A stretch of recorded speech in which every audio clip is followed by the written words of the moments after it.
Reprise du débat, l'honorable député de Berthier-Masquinongé. Merci, Madame la Présidente. Je me lève en chambre aujourd'hui pour appuyer la motion de mon collègue de Ottawa-Orléans. La motion 319 vise à trouver des solutions aux problèmes sérieux de l'obésité juvénile. C'est une initiative que les néo-démocrates appuient fortement. Les taux d'obésité montent en flèche et l'incidence sur la santé des familles canadiennes et notre système de santé est considérable. Mon collègue propose 4 points principaux. D'abord, il suggère de poursuivre le dialogue avec les provinces, les territoires et les intervenants de santé, de la secteur de santé et les Canadiens afin de faire la promotion d'un poids de santé et de son maintien auprès des enfants et les jeunes. En bref, il propose que nous continuions de parler de l'obésité juvénile. Ensuite, il souhaite favoriser la discussion afin d'examiner les facteurs qui contribuent à l'obésité, comme l'environnement social et physique, l'activité physique ainsi que la sensibilisation et accès à des aliments sains et nutritifs. Encore une fois, il suggère qu'on parle un peu plus. Il voudrait également que le gouvernement incite les personnes et les organismes à participer à la promotion de poids de santé, mais ne propose pas des mesures concrètes pour le faire.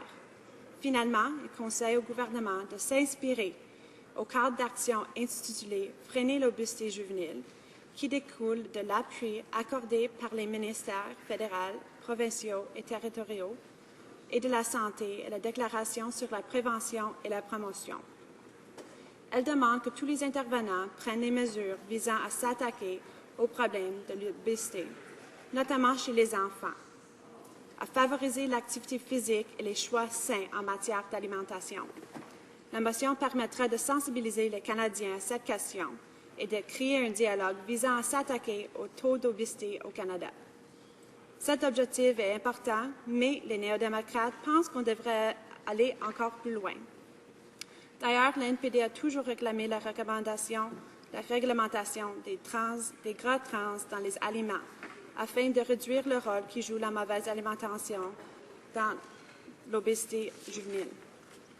En 2004, mon collègue de Winnipeg Centre a présenté une motion d'initiative parlementaire visant à réglementer le niveau de gras trans dans les aliments. La motion a été adoptée à l'unanimité, mais depuis, le gouvernement n'a pris aucune mesure pour y donner suite. Mais mon collègue a également présenté le projet de loi C-303 qui vise à éliminer la tenture des acides gras trans. Aucune action du gouvernement a découlé depuis.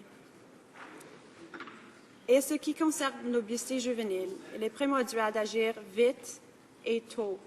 Un enfant qui est obèse dès l'enfance sera 20 % plus susceptible de voir son problème de poids persister jusqu'à l'âge adulte. Chez adolescents, ce ratio persiste à alarmant 90 % selon la Fondation des maladies du cœur du Canada, selon des chiffres extrêmement inquiétants. Des bonnes habitudes de vie doivent être apprises dès le plus jeune âge. Elles ne sont pas innées. Le meilleur exemple est le goût de l'activité physique.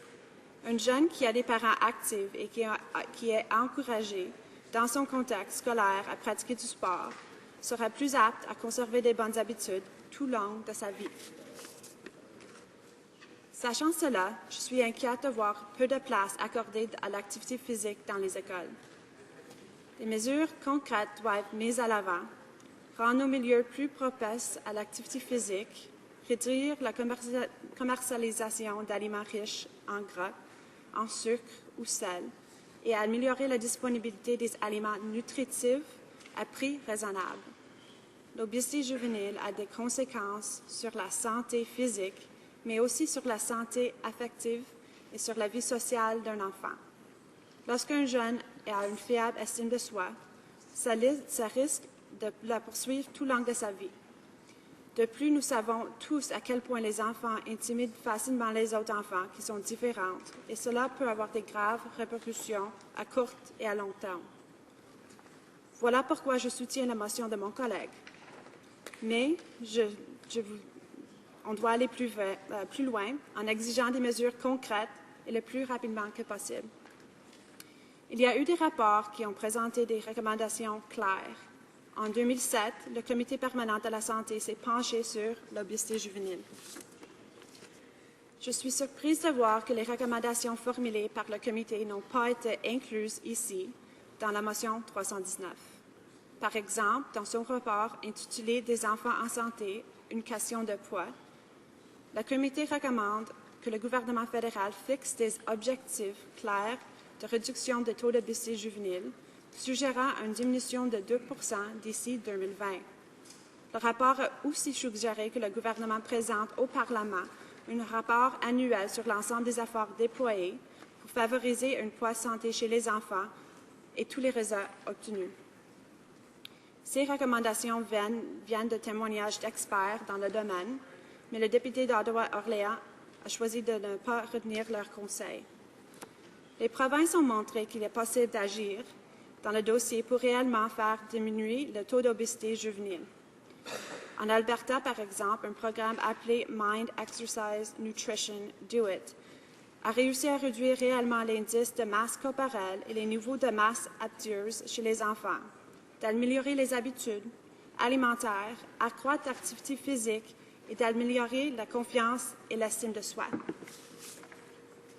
La Nouvelle-Écosse a aussi pris des mesures pour éliminer l'obésité juvénile en établissant des écoles publiques de la province une politique alimentaire et nutritionnelle qui enseigne aux jeunes de faire des choix alimentaires sains qui ne permettent pas de fournir la nourriture qu'aux écoles qui satisferont des critères précis en matière de nutrition. Au Québec, l'organisme Québec en forme travaille à l'adoption d'un maintien d'une saine alimentation, d'un mode de vie physique actif chez les jeunes Québécois de la naissance à 17 ans, comme étant des aliments essentiels à leur plein développement et à leur réussite éducative. Pour ce faire, il accompagne et soutient partout au Québec des communautés mobilisées et des organismes promoteurs de projets qui mettent en place toutes les conditions nécessaires afin qu'ils soient agréables et faciles pour les jeunes, particulièrement ceux issus de milieux défavorisés, de bouger plus et de manger mieux en quotidien. Il est temps que le gouvernement conservateur s'inspire des provinces et fasse preuve de leadership. Avec des standards nationaux comme le demandait le rapport du Comité de la santé, les taux d'obésité pourraient diminuer partout au Canada. La motion demande un dialogue avec l'industrie, mais jusqu'à présent, le gouvernement ne fait que s'incliner devant elle sur la question de santé, permettant cette fois que les aliments transformés mauvais pour la santé ne soient pas réglementés. Alors, je vais appuyer cette initiative de mon collègue et j'espère de voir des actions concrètes du gouvernement à suivre bientôt. Ce n'est pas juste assez de parler des taux croissants d'obésité juvénile. Nous devrons passer à l'action. C'est le temps. J'encourage le reste du caucus conservateur à suivre l'exemple du député d'Ottawa-Orléans et se pencher sur cette question importante. Nous poserons un projet qui passera de la parole aux actes, aux gestes. Merci. Resuming debate.